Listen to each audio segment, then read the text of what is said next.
Hi everyone. I am creating a Loom video, so if you were not able to attend my training or if you just wanted to refresh, that is what I'm doing here. So let's get started.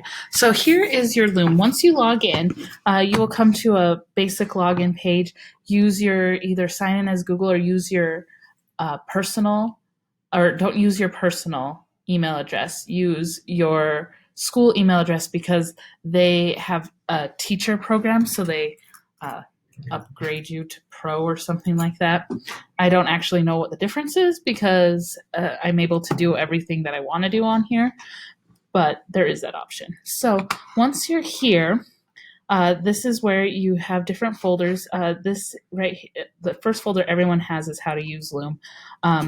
This just has some great videos in this folder about how to take your teaching to the next level. Just different ways to have videos, how to upload them, that kind of stuff. If you want a more in detailed overview, that's where you can go. You also have your classroom videos. So these are the classroom videos I've created. And then also I just created a folder for training videos, but you can have as whatever folders you want. And they just list them up here. So you can move them around or do whatever you want. So once you're in Loom, the best thing to do is if you wanted to start a video, you will have to download the extension or add the desktop app. So I just have the extension. It will pop up and tell you you need it when you hit the new video. You just allow it. It shows up right here. I actually even have it listed. You don't have to. You can just click the puzzle piece and it would be on the list. These are all the extensions I have. But if you want it down here, if you don't, if you want it in here, you just add it to your bar. The little light here, if you see it blinking, that means I am recording the screen. So you can kind of check and see if you're recording and what you're recording and that kind of stuff.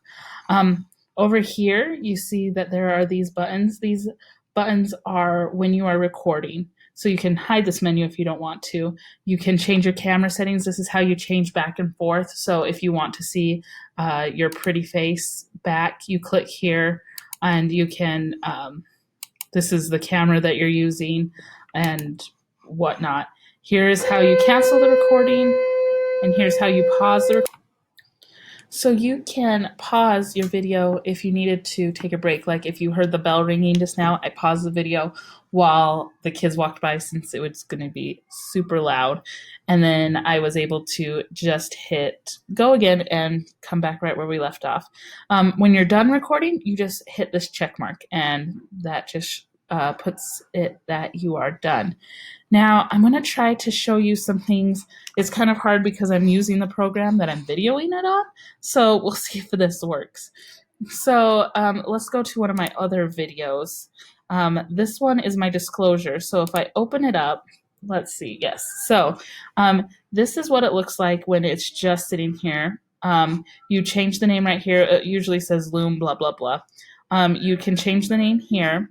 This is our download button. If you want to just if you want to delete it, you want to share it with somebody.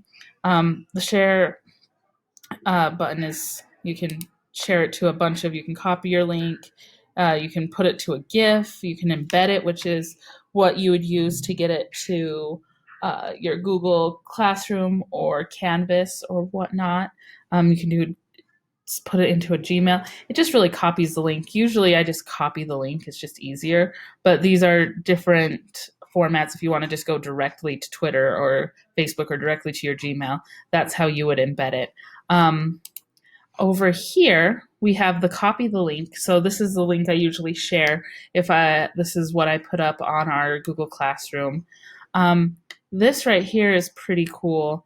This is your call to action button. You can't see it here. I guess I could hit play and then see if I mute it. So yeah, so I just muted. So this video is going. You can see that I'm reading my disclosure to my students. I'm here in this little corner. And the call to action button actually puts the disclosure up.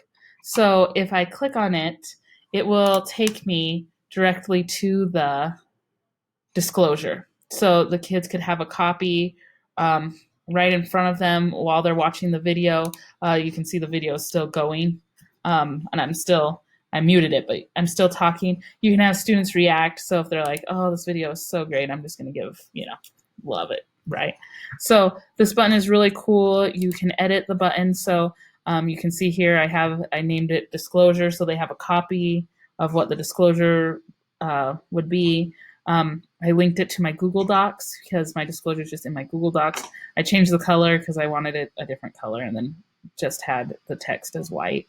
So you can, do whatever you want to do with your button. But the one thing I have found is that I think you can only have one button going at a time. There's no place for a second button. Maybe that's what you can upgrade to. But on this free version, there is only the one button. You can also trim your video. So if it's too long, you just want to make it a little shorter, go ahead. Or if the ending got a little weird, saying goodbye is always weird for me. So here you have your thumbnail. So when it's when your videos are looking, you can have like mine, if you remember back, was a picture of the disclosure so that you know what it is that you're doing. And then once you're in settings, you can change, you can add comments if you want to take them off, emoji if you want to get rid of these reactions, you can. If you want to animate your thumbnail, just all sorts of different things. You can turn it off so that students can't download it if you don't want them, spreading your awesome antics all over the internet. You can disable that, although you can't download anything to a Chromebook anyway. But and then this you can see how many people have viewed it. So that's down here. You can see like 2 people have viewed my disclosure video because it was so enthralling. So yeah, and that is just basic Loom. Once you have what you want, you can also change your privacy, right? So if you want it so that public, anybody can view it, only people who have the link can view it, that's kind of your 2 options here. And there's blogs. If you want to go in, you can view different things within Loom if you wanted to explore more. But that is basic Loom in a nutshell. So if you have any questions, please let me know. But this is just a quick short video just to help you out. Make sure you understand how to use it. If you you can just copy this link, or you get the embedded link and put it right into your Canvas or your Google Classroom. So that would be, I guess, in our next detailed on Wednesday. So if you wanted to go and get more, contact me or come to another training, that would be great. But yeah, and that's it. So I will talk to you later. Thanks, guys.